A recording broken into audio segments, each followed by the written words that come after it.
Naglalakad ka ba sa base habang nag-heal? O naglalakad pagkatapos mag-basic attack kapag nagja-jungle? Alam mo bang posibleng mas ikabagal mo lang yan? Alamin natin kung saan ka dito guilty or not guilty ng mga mannerism sa MLBB. Yan ang pag-uusapan natin ngayon. Number 1, guilty or not guilty. Naglalakad-lakad dito sa base habang nag-heal. Posible na fully health ka na tapos nandun ka pa rin sa loob ng base. Hindi mas bibilis ang heal kung ikaw ay naglalakad-lakad habang nasa base. Kaya kung kailangan mong makarespo agad, dito ka na lang sa may bandang dulo mag-heal para kapag full health ka na, makabalik ka kagad sa lane. Pero hindi naman big deal to.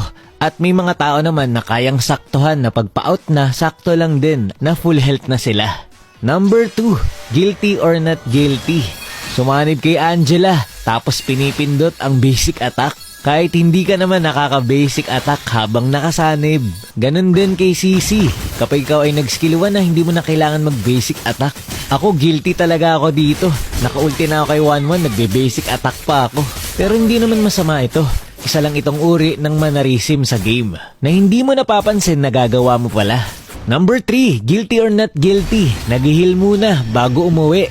Kung wala naman kayong kalabang saver o kaya naman Aldous, huwag ka na mag-heal kung uuwi ka. Magpunta ka na lang sa safe na bush bago umuwi.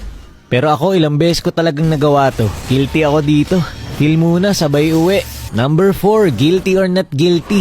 Hindi mapakali at pindot ng pindot sa item o kaya doon sa stats. Kasi naboboard eh. Kailangan may gawin yung daliri at kailangan pumindot ng pumindot.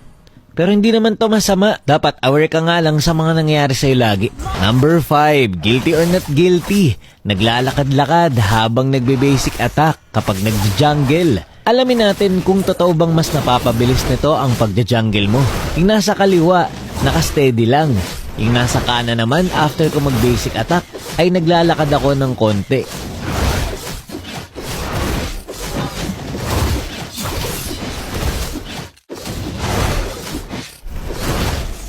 So yun, kung makikita nyo dito, mas nauna yung naka-steady lang. Hindi naman ding big deal kasi hindi naman malaki yung time difference.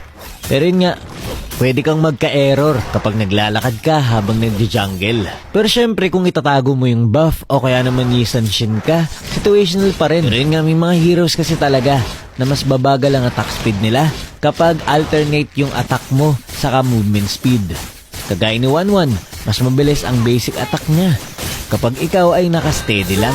So nandito ang guilty ka at hindi. In the end of the day, maglaro ka lang kung paano ka komportable at i-enjoy mo lang. Decision mo na kung itutuloy mo yung mannerism mo o hindi. Yun lang muna for this video. Maraming salamat sa panonood and to God be the glory.